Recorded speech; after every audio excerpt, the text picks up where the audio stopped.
Pedal to the metal, the Breeders' Cup Sprint 2025. They'll be going 6 furlongs. Let's take a look at the top contenders for this race on the dirt. And of course, it's going to be all part of the Saturday racing action, part of the Breeders' Cup. This is one of the original Breeders' Cup races, one of my personal favorites, a chance to see the crack sprinters doing what they do best. Seems like we used to have some more crack sprinters back in the day. The last few years, the field hasn't really been full like it used to be, but we do have some horses cutting back this year in the Breeders' Cup Sprint. It's one of my favorite races to handicap. We've got the defending champion, Straight No Chaser, who went off at a little bit of a price last year. He comes back. He comes in off a loss at 3-5, but he was kind of forced to the lead in that race, and last year they spent a lot of the year getting him to come off the pace. Now, American Stage adds a couple of Japan horses, one of 2 horses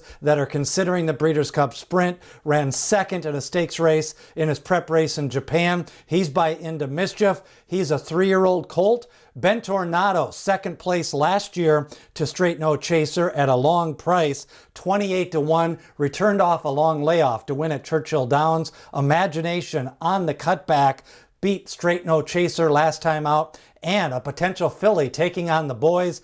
The judge, Richard Mandela, may send Copian for Spendthrift Farm into the Breeders' Cup Sprint, as he's already got another horse pointing for the filly and mare sprint.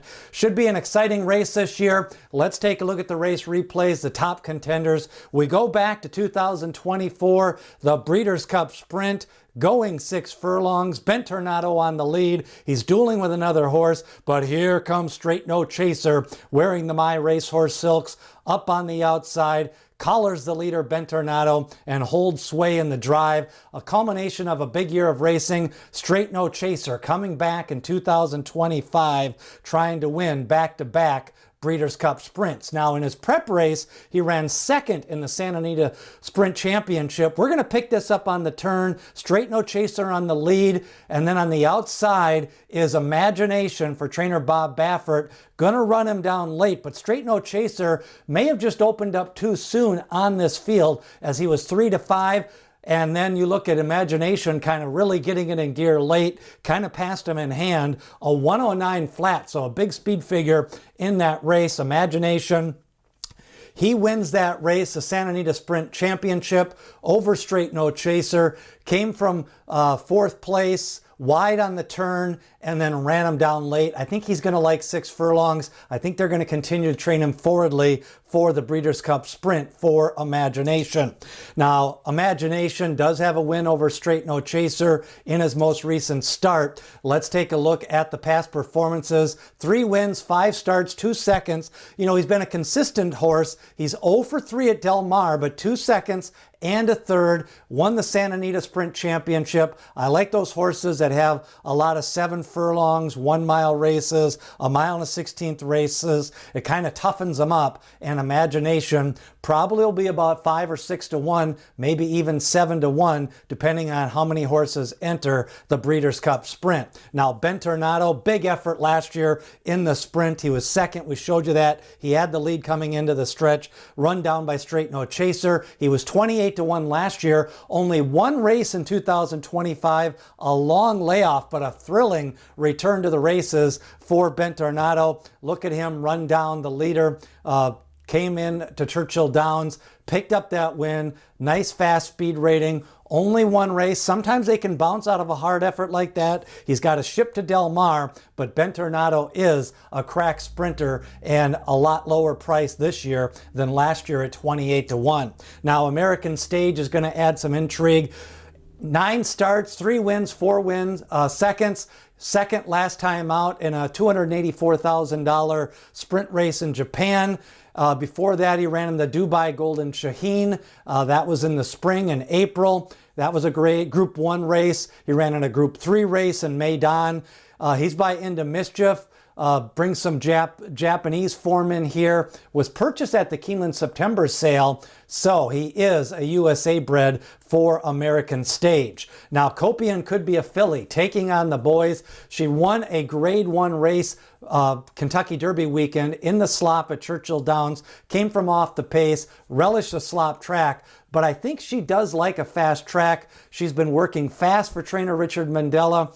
Could stretch out to the distaff, could maybe shorten up to the 6 furlong sprint, could take on the fillies. Lots of options for Copian, but if she goes in this race, I think she'll be one of the top 4 favorites just with her overall form in sprint races for Richard Mandella. Copian by Omaha Beach. Of course, Richard Mandella trained Omaha Beach. He was scratched the week of the Kentucky Derby, never got to run in the race, but a Grade 1 win at Churchill Downs, ran in the Las Virgenes Stakes, won the Santa Yana Stakes by 5, and then broke a maiden by 3 lengths in a fast 6.5 furlong race.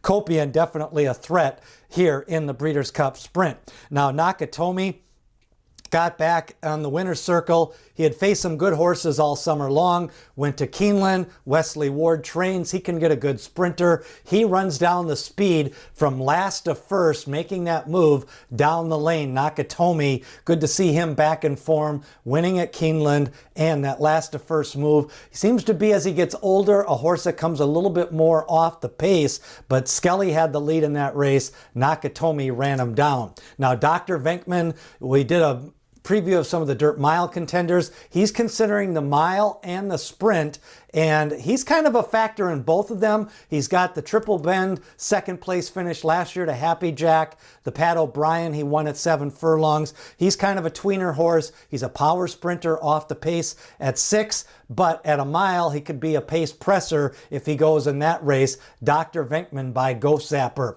Then Smokin' Wicked. Let's go back to Churchill Downs to Harrods Creek. You know, Smokin' Wicked, another one, power sprinter. They tried to stretch him out a couple of times, then got back to the winner's circle at Churchill Downs, and I think he's going to be a little bit of a price in this race. At his best, he's definitely a contender. He had some speed, can run right around a 44 for a half, could kind of give a target for Straight No Chaser to target. And Smokin' Wicked, if he's a type of horse that slows it down, he can take them a long way on the front end. So depending on how the track plays, Smokin' Wicked definitely can be a target or a threat to wire the field in the Breeders' Cup Sprint. A lot of angles to take a look at this year in the Breeders' Cup Sprint. We've got some horses coming back from last year, some other horses considering it. We've got Nisos, he's thinking dirt mile. Maybe the Breeders' Cup Sprint, he's fast. Dr. Venkman, does he go in the sprint or the dirt mile? Or Copian, she would add some more speed if the filly takes on the boys. Should be a good Breeders' Cup Sprint this year. I expect 9 to 10 horses, and we probably won't have a horse over 20 to 1 if we get that type of field for the Breeders' Cup Sprint. The Breeders' Cup Sprint, Straight No Chaser, Ben Tornado, American Stage. Who do you like this year in the 6 furlong original Breeders' Cup race? Leave a comment, share, like, and subscribe with your horse racing friends. And remember, D. Wayne Lucas always said, people have opinions, horses have the facts.